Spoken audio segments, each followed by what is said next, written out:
நம்ம எஃப்எம்ல எனக்கு ப்ரொமோஷன் கொடுத்துட்டாங்க. அடுத்து காலியா இருக்கிறது ப்ரோக்ராமர் பொசிஷன் தான். நீ மட்டும் இன்னைக்கு ஷோ நல்லா பண்ணிட்டேன்னு வையி, நீ தான் அடுத்த ப்ரோக்ராம் ஹெட். நீங்கள் கேட்டுக்கொண்டிருப்பது கடலோச எஃப்எம் 90.4. நான் உங்கள் ஆர்ஜே தீபக். உங்க பேர் தெரிஞ்சுக்கலாமா சார்?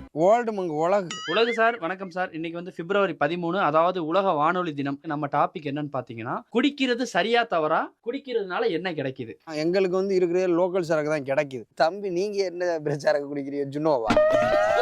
சார் இப்ப நான் நேரடியா உங்க லைனுக்கே வந்துடுறேன். ஒரு கட்டிங் தான் இருக்கு. ஒரு 60 ரூபா மட்டும் எடுத்து வந்துருங்க. அப்படிதான் இருக்கும். இப்ப நீ பேசுற பேச்சுல அவன் குடிப்பழக்கத்தையே விட்டணும். அப்படி பேசு. எதனால நீங்க இப்படி குடிச்சுக்கிட்டு இருக்கீங்க? எனக்கு இருக்கிற டிப்ரெஷனுக்கு நான் இது குடிச்சாதான் நான் சர்வை பண்ண முடியும். சார் இப்போ உங்களுக்கு என்ன சார் பிரச்சனை? எனக்கு கடன் பிரச்சனை, ரொம்ப கடன் பிரச்சனையா இருக்கு தம்பி. மாசம் எவ்வளவு கட்டுற மாதிரியான கடன்? 6 ரூபாய் கிட்ட கட்டுறேன் சார். டெய்லி மது அருந்துறது உண்டா? குறைஞ்சது ஆஃப் சாப்பிடுறேன் சார். அப்போ ஒரு குவார்டரோட ரேட் வந்து 125 நாளும் தண்ணி பாட்டில் சைடிஸ் எல்லாம் சேர்த்து